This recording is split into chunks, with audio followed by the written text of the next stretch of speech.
Hello, and welcome to the Bold Leadership Story Show, where we get to talk to leaders about experiences shaping their exceptional lives. And today I've got an exceptional leader that I get to chat with, Diane Strand. And Diane I'll introduce you. She's an award-winning executive producer at JDS Studios. Now, you and your husband founded JDS, correct? How long Correct. ago was that? Uh, well, JDS Video and Media Productions went into its existence 20 years ago. Okay. And JDS Studios isn't really an entity. It's kind of the roof that holds all the hashtag JDS family businesses together. You've Okay, got the cool. video, the actors, and you've got the creative academy of all our JDS family businesses. Well, I'm excited to kind of, pull all this out. This is one busy family. I tell you what, they're all about helping people and businesses, and that you've got a nonprofit too that you Yeah. help special needs, and so it's really beautiful to get to talk with you and learn more about what you're doing. Well, So thank you. let me go on. It's so you've got the TV show Spirit of Innovation, and that's the first Riverside County local news and information program that you put on. How did that come about? Well, I grew up in Orange County, which is Southern California. It's the next county over from Riverside. And Right? from We're in Orange Orange County. in Orange. Okay. Um, yeah, I lived I there for a graduated while. high school from Orange, California, El Medina High. Okay. And then I went on, Go. yeah. And then I went on to college at Fullerton, and then I went up to LA and I moved into the entertainment industry and started going to the American Academy of Dramatic Arts. I started as an actor way back when. Okay. And that's where I did meet my husband, was up in LA. He's San Diego based, His and name's we met Scott, up in right? LA. His name is Scott, yes. Okay. And he went to the American Academy of Dramatic Arts as well, but that's not where we met. We met where most entertainment people meet, in the back of a restaurant. And Okay. and so that was, well, now over 30 years ago that we met and started kind of creating our vision and our dream for our life. He became a very successful professional actor. After our first entrepreneurial experience was when we launched into really building our business. But he was an actor. I was a producer in the mainstream industry. Mhm. But tying this back to the question you asked, which is where does Spirit of Innovation come from, was because when we did start our business and came out to Riverside County, Must there was share no that. media out here and there was no news. We kept watching LA news. And so to get any local news about what was going on in our region and with our businesses and our high schools and the entities that were happening out here in Riverside County, we didn't have that. So it was always a goal of mine to create some sort of regional, local news and information that was outside of the LA media market so we could tap into our resources. And that's exactly what we set out to do. And we did. So that's really cool. I've got the website up, Spirit of Innovation website up right now. And it looks like your next live streaming will be in 2 days, March 30th. It will be. Yes, we're prepping that show right now. Awesome. Well, that's exciting. So if anybody wants to pipe into that, they can go to spiritofinnovation.org and get the schedule. Where else do you publish your schedule?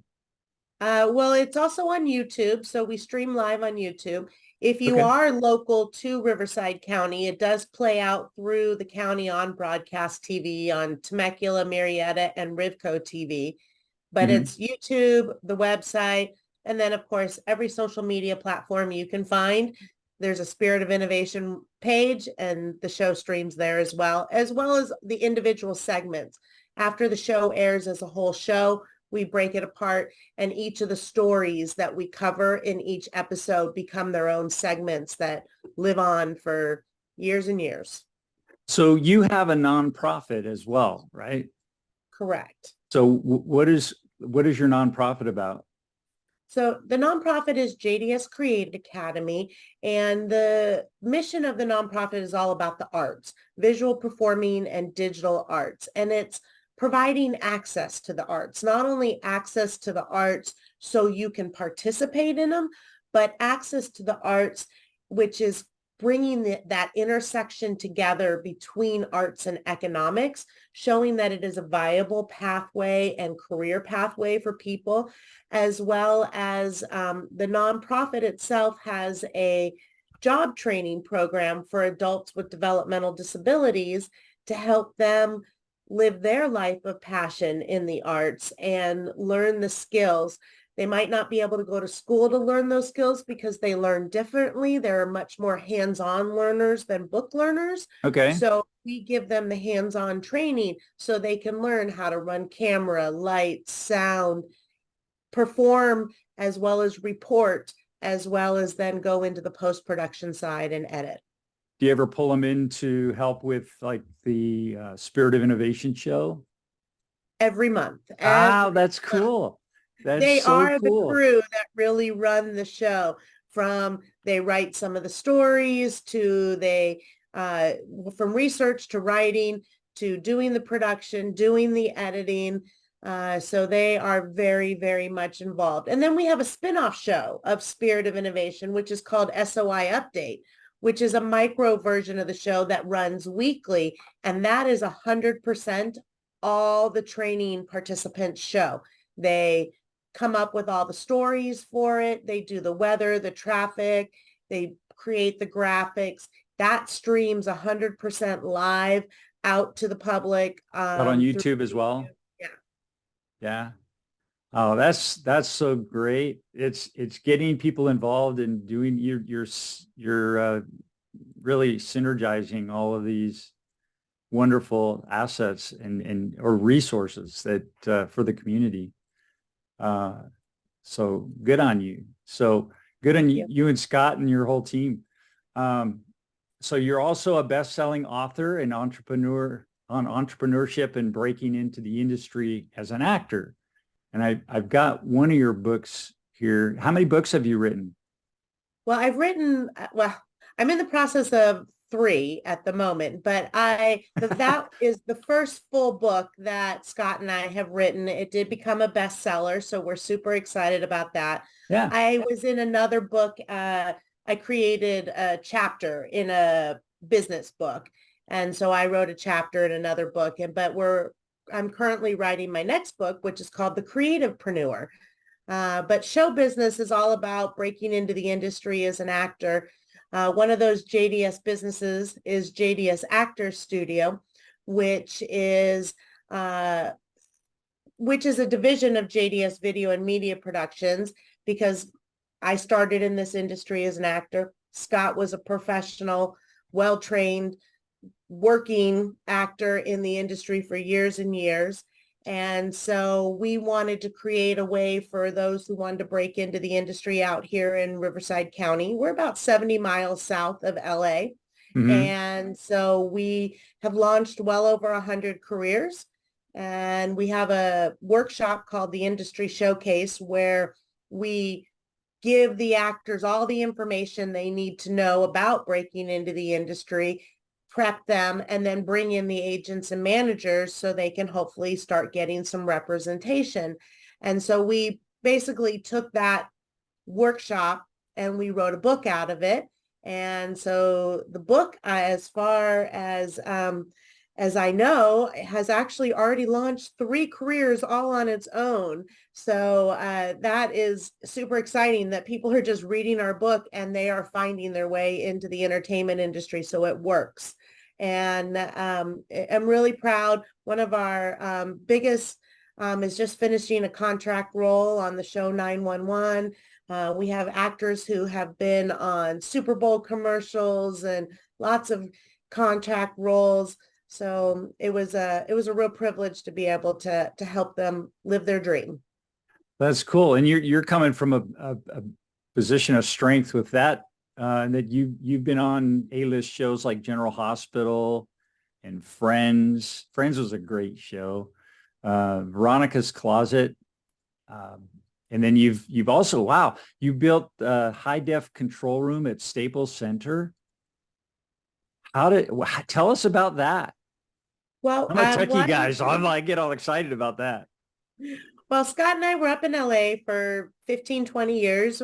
He was a professional actor, and I found my way behind the camera. So I left acting and I started writing is really what changed for me. And I wrote a screenplay, sold a screenplay, and I wanted to go be a supervising producer on that. And I was told that at that time I did not have a bachelor's degree and they didn't hire anybody without a bachelor's degree. Hmm. So I sold the screenplay, still get the residuals because it sits on a check and they still own it. They never Yes. produced it, but that's okay. I took the money. I finished my degree at Cal State Northridge.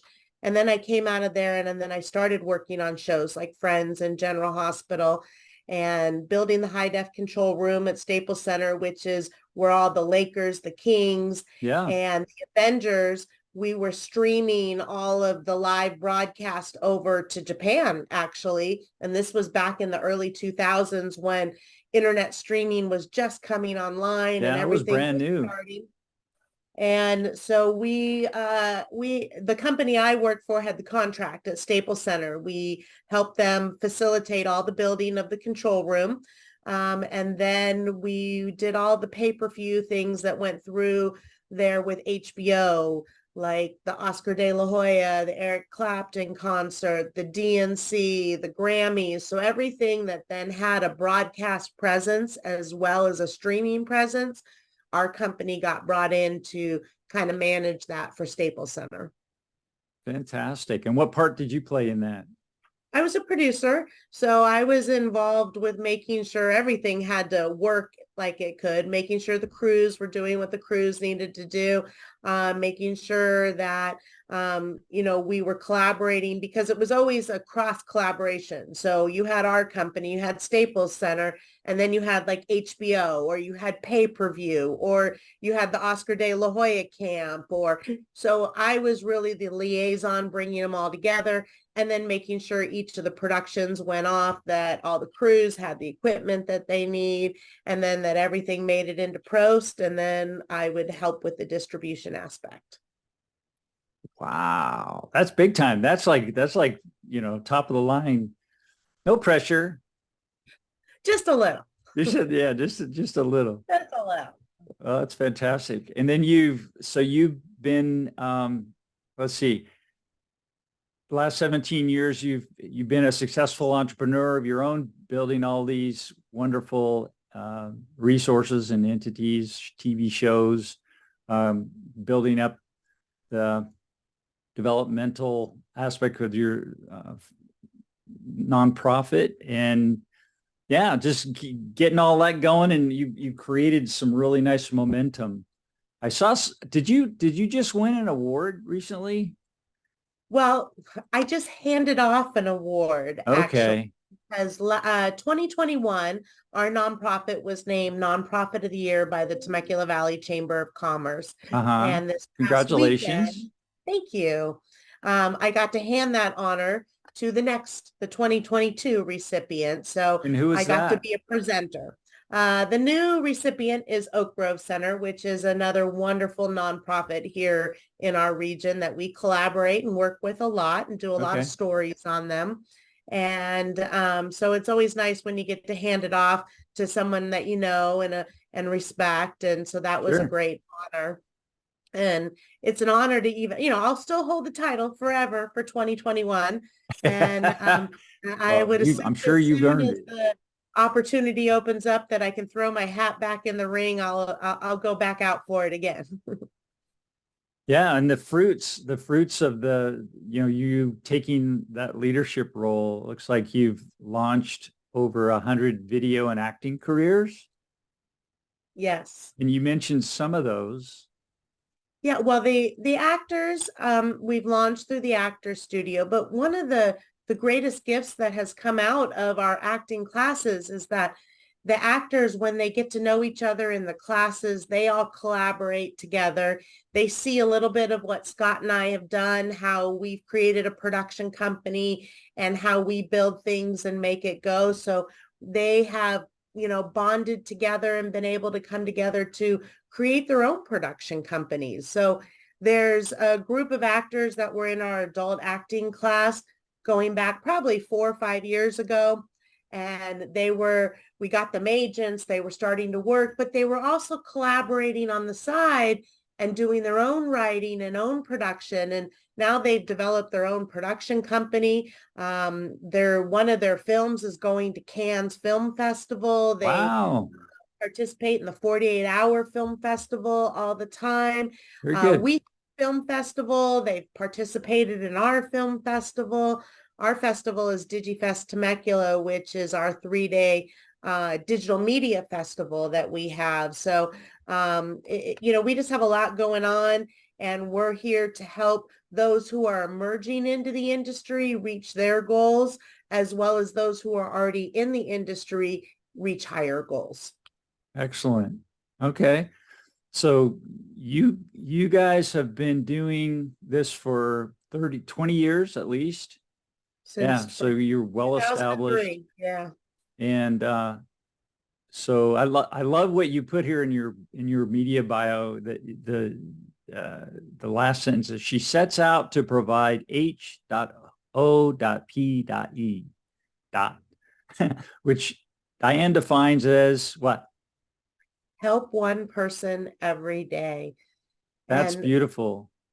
That kind of came out of the fact that once I started the nonprofit and I started becoming more an executive director instead of an executive producer, I started getting asked, so what do you do now that, you're running a nonprofit and you're doing this? And I said, well, I get to make dreams come true. I provide hope. And it's because we work with adults with developmental disabilities who have always been told, oh, you can't do that, and there's no way, and you don't have that ability. And I'm here to tell you that adults with developmental disabilities have tremendous abilities. Who told you that? Don't name names, but just like, who were they in your life? Oh, well, they're just people that, I wouldn't say that anyone ever told me that adults with developmental disabilities can't do that. That would be a hard thing to get by me. I would shut them down right away. Okay. But that is the stigma that's out there, that those with, disabilities, that, they can't do that. They're not set out for the workplace. There's no independence for them. Right. And all I've been able to do is find individuals who have passion. And I truly believe that when you have a passion, that you can be taught a skill. And so when have any of them gone on from your programs into professional work at all? Absolutely. So that is part of our program, to where after we train them, we place them into internships, so then it can hopefully turn into a direct hire. And we've placed them as camera operators at Storm Stadium, which is minor league baseball. We've put them in other production companies doing social media. They've worked for my production company doing editing, doing lights and sound for theater, for the main theater, for the small theaters.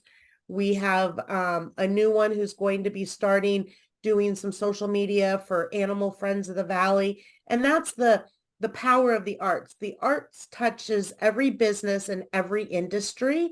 And so when you bring that together and collaborate it, you get creative ingenuity. And so I don't creative teach the ingenuity. Yes, I don't teach the passion. I teach the skill. They bring me the passion and I help develop it. And that's where hope came, because they have dreams. So I make dreams come true, and I give them a little bit of hope.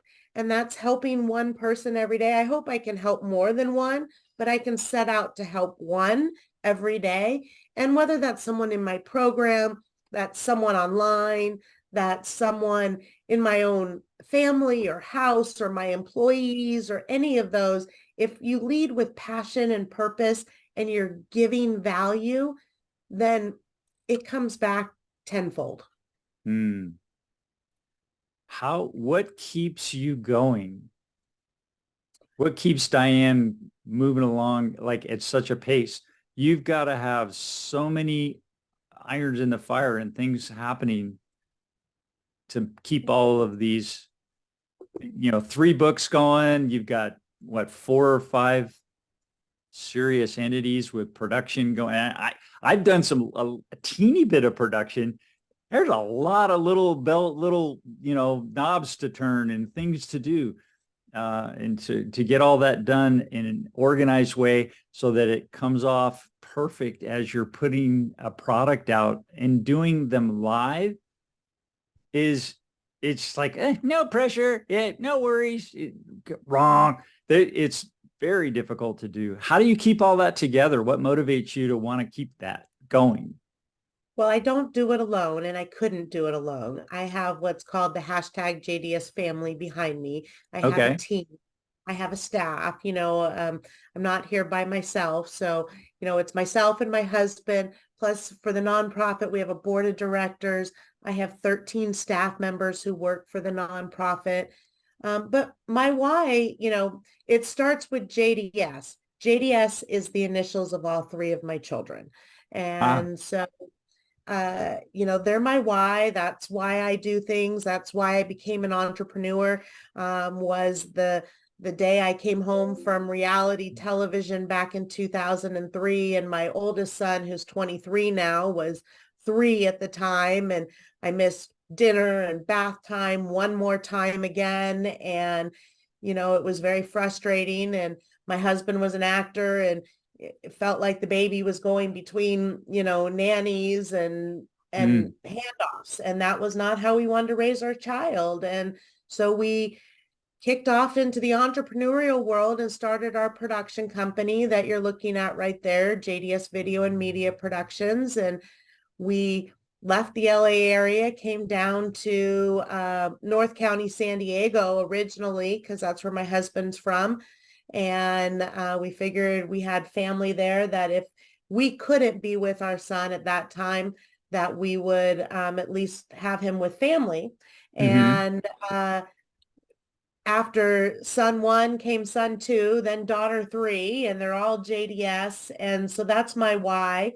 And I wouldn't have it any other way, because hopefully I've not only been able to be there for them for all of their milestones in their life, but I've taught them how to work hard, have passion, love the arts. They're all involved in the arts. They're in the plays that we do. They come and they support the productions that we do. They Mm. support the individuals we're helping train and guide. My middle son, who's off at college studying to be an engineer, he works part-time with a child who has autism to help him tutor and learn. So I know that they're gleaning things from what Scott and I are doing. They're Mm-hmm. learning business practices. They're learning how to be survivors and self-sufficient. So that's my why. Where I don't think, me just going to work in entertainment Hollywood, working 15 to 20 hours a day, my kids would not know me. We would all have egos this size, and I probably wouldn't have child 2 or 3, so that's my why. It's all about family. And now I get to give that back, not only to those that I train in my program, but my employees, because as an employer, I get to help train them as well, to Mm-hmm. bring them up. I bring in a lot of first, just graduate college students who are just wanting to get their first break in the industry. They live out here in Riverside County. They haven't quite made it to LA yet, and they get to build those resume credits. They get to grow. So I'm doing it for the mainstream as well as the special needs population, to be able to open up pathways, and right back to making dreams come true and giving a little hope out there.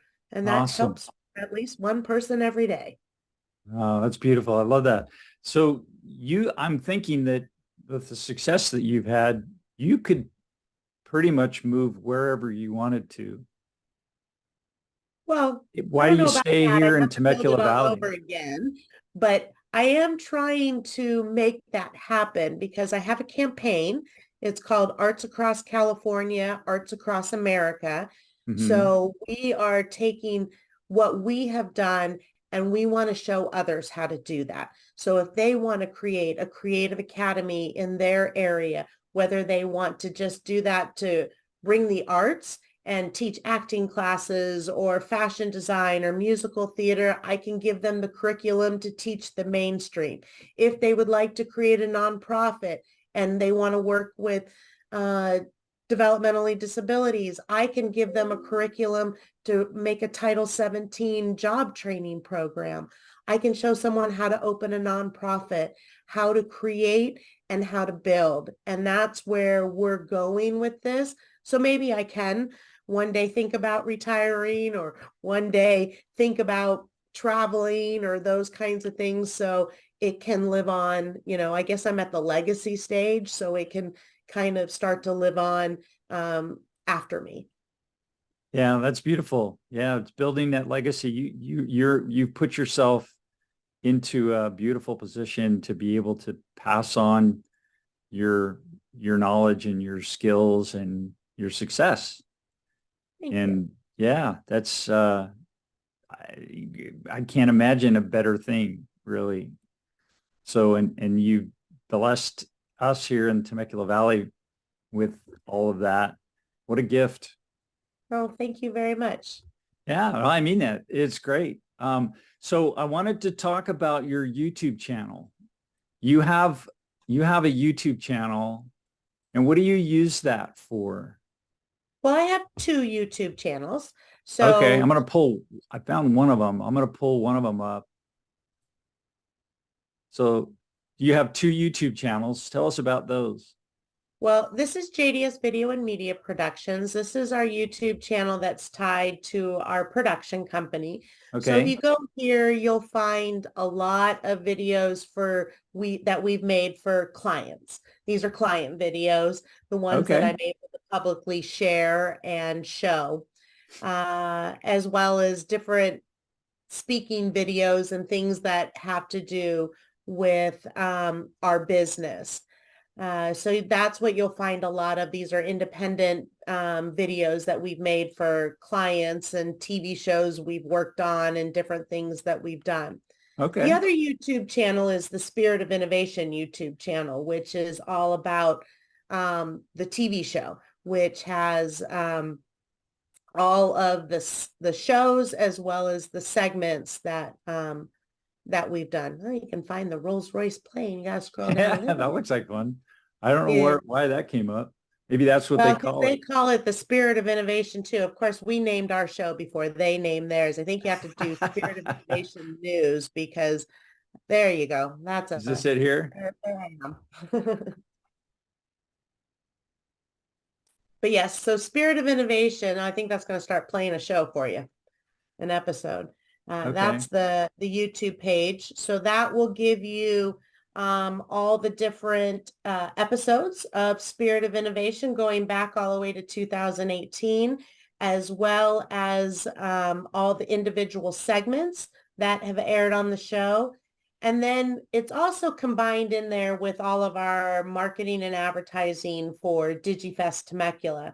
DigiFest Temecula is our 3-day film festival, which is in its 7th year now, and it's an award-winning international festival, and it's sponsored by the city of Temecula. It's Hmm. replaced what used to be the International Film and Music Festival, and we bring in a little bit of Hollywood into Temecula. So we bring in the actors and directors and podcasters and animators to present to the community who come out for the event.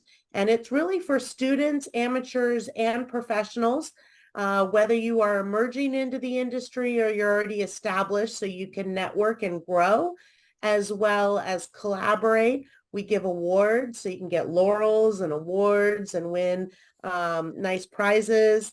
as well as be able to have a lot of fun. You know, it's like going to a festival. You get to see a lot of great art and different kinds of digital media, as well as network, eat good food, and Mm. listen to good music, all that fun stuff.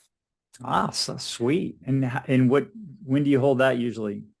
It's in April, so it's coming up. It's actually a month away. It's April 21st, 22nd, and 23rd. So tickets are on sale.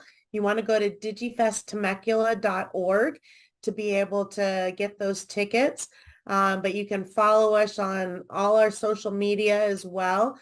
We have Adrian Paul from the Highlander series is going to be there. We have Ryan Onan from the ABC show Big Sky. We've got award-winning directors. We've got the voice of Porky Pig and Dexter from Dexter's Laboratory. You can learn how to make a podcast or a TV show, compose music. If you're trying to learn how to edit, we have an Adobe certified trainer. So there are professionals beyond professionals here to help you move through your career challenges, as well as open up doors and opportunities. Wow. Sounds like a wonderful opportunity. So It's great for the community to come and see great film and animation and yeah. enjoy And music. is it one of those where you can bring the family to? Absolutely. It's very family friendly, and you can, we play Tetris around our studio all the time, but the place is decked out. It's a digital dynasty around here, All whether right, you cool. are doing digital painting on the wall or you're walking in a digital jungle. So it's just creative overload. Sounds like a lot of fun. Yes. So let's see. I wanted to ask you about what was it that got you started with all of this? I know it was way back when you decided to go to school to learn how to be an actor. What was going through your mind, your vision for all of that, and how did you get started with it? Well, I always say that you can't connect your dots looking forward. You have to look back. And my first dot really came in second grade, because I look at what happened to me in second grade, and when I see where I am today, I can totally see how they connect. When I was in second grade, I was diagnosed as dyslexic, and I was told she's never going to be a really good reader.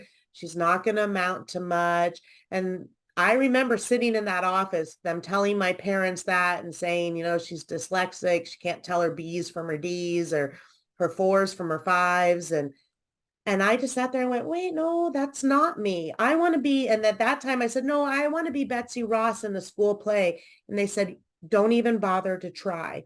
And I remember looking at that teacher and I said, watch me. And I, There's Diane's spirit right there. it was, and I walked away. I taught myself how to read. I went out for that audition. I became Betsy Ross in the second grade play. And then right after that play, they had a candy selling contest.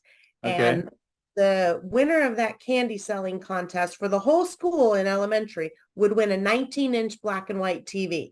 And I love TV, and I wanted a TV for my bedroom. So I set out to win that TV, and I did.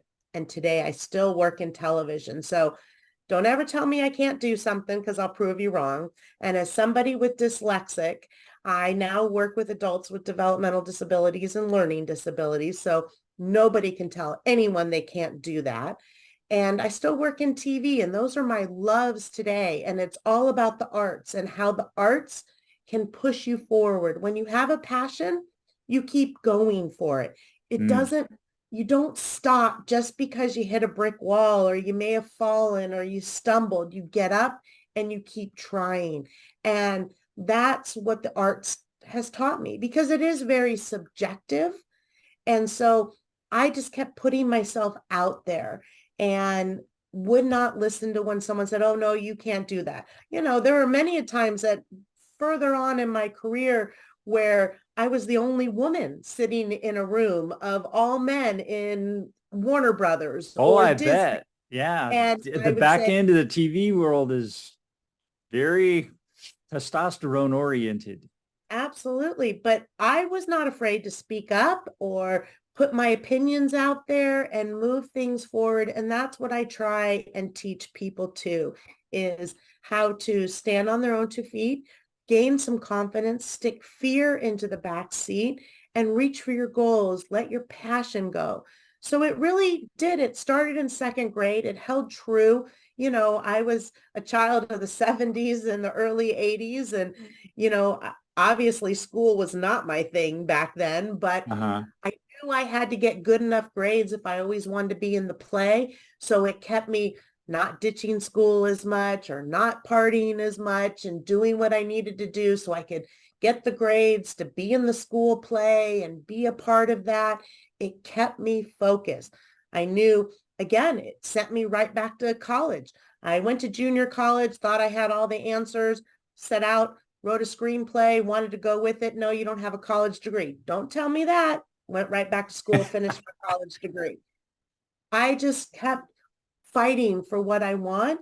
And now I fight for other people to get what they want. Excellent. Yeah. So it seems like you have a lot of knowledge about, developmental Disability.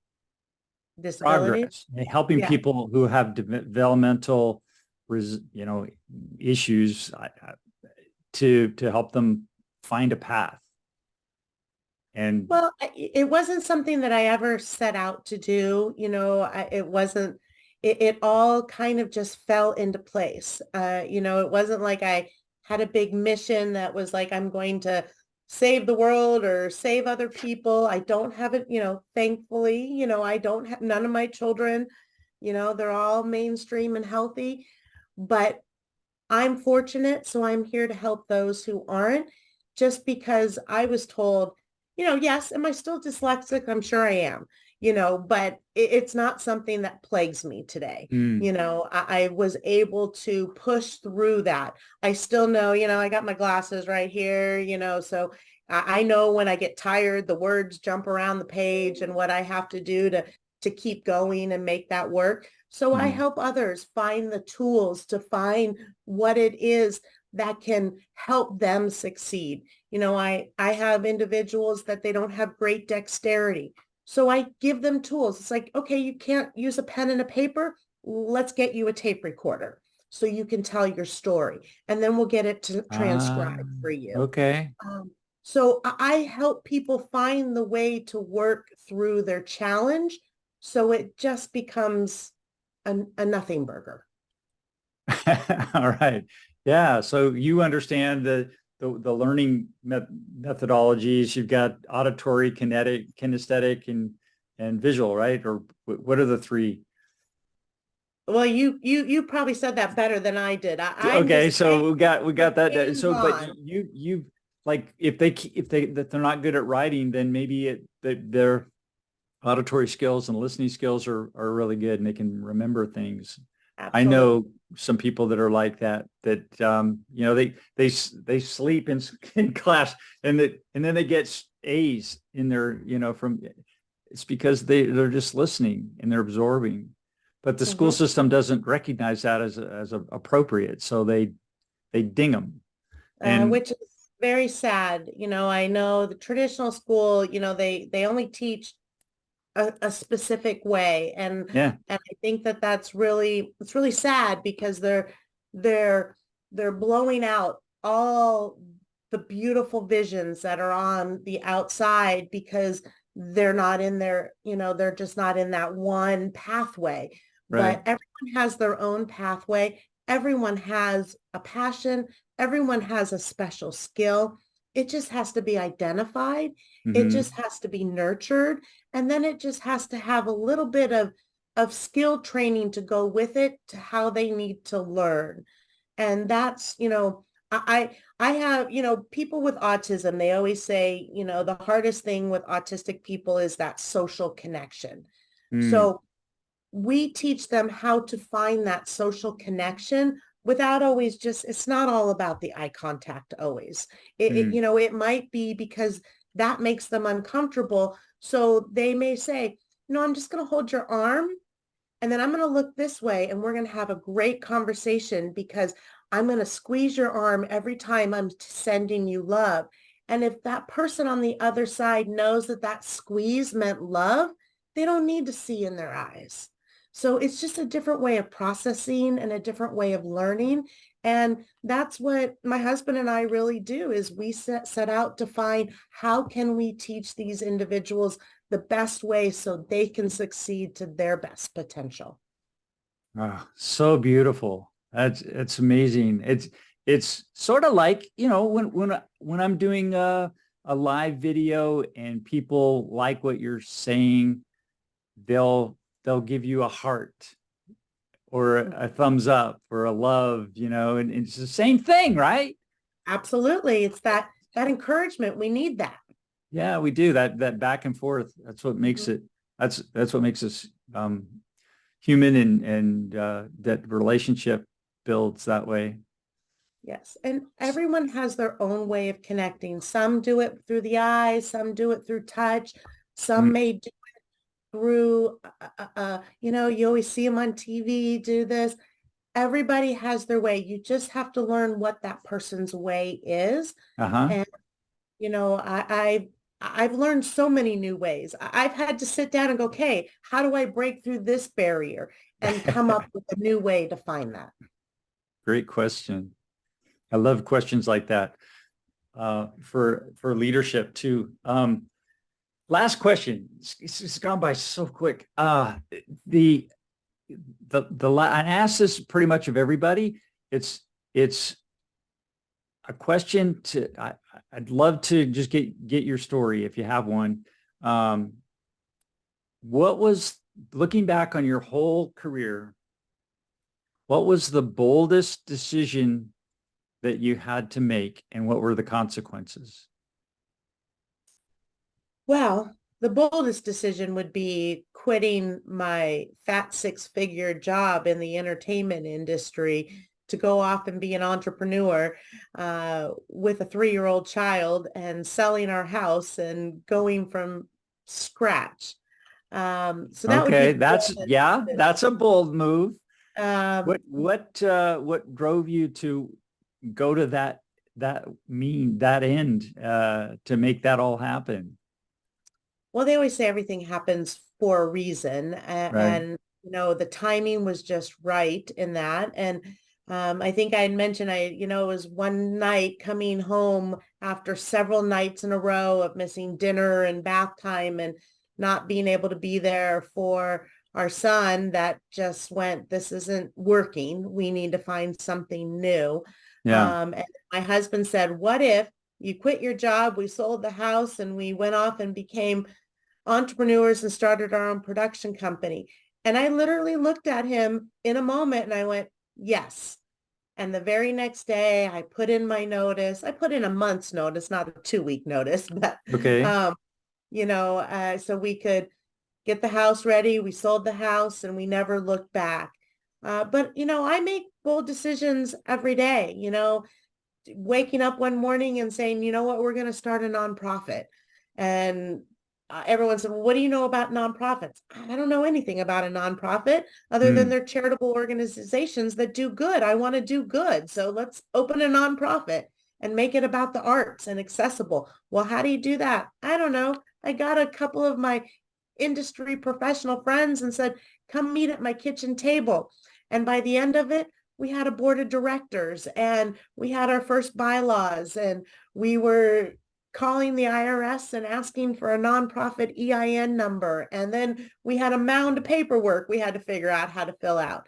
And it's not knowing how each step is going to happen. It's having a vision all the way at the end and seeing something. And I saw that we could make the arts accessible to all. I didn't know what that meant. I just wanted to get the arts out there and make it accessible. At that point, I had no knowledge about working with adults with developmental disability. I didn't even know what classes we were going to teach. I didn't know who was going to teach them. I just knew I wanted the arts to be accessible. And if I could do that, each little step of the way would start to reveal itself. And if I knew every step and it was so planned out, I wouldn't know when I need to pivot or I need to change. So, I go by instinct. I have a lot of mentors out there. I'm a firm, lifelong learner. I'm always out there getting new mentors, joining masterminds, creating my own masterminds, bringing people in so we can all learn from each other, collaborate together. I believe that, some of my best friends are my video competitors here in the region because they're doing what I'm doing, but yet we have a lot of the same issues that we keep coming up. So why not work together? There's enough business out there that I don't need to compete with them for the business. So I don't, we don't chase the same clients. Sometimes I will have had a client and next thing I know, they're theirs, and that's okay too, or vice versa. And sometimes we work on projects together. So I I had, I used to have a lot of jealousy. I've let that go. Those are things that, you got to just kind of, if you're out there for the purpose and the value and creating something good, good comes of it.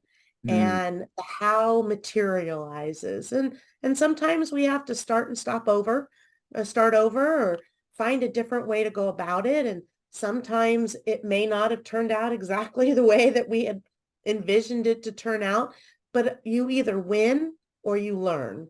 And I've had a lot of learning experiences and I've had a lot of wins. And I just keep moving forward with both of them. Beautiful. I think we'll finish up with that. Diane, thank you so much for joining me on the show today. What an inspiring episode. I love your energy and all of the wonderful things you're doing, and your future plans and your vision is strong and very gives me joy. I got goosebumps. It's like, wow, this is cool. So I'm great to get a chance to chat with you today. Well, thank you, And Jim. It's been a pleasure chatting with you as well. excellent. We'll see you soon. See you soon. Thank you.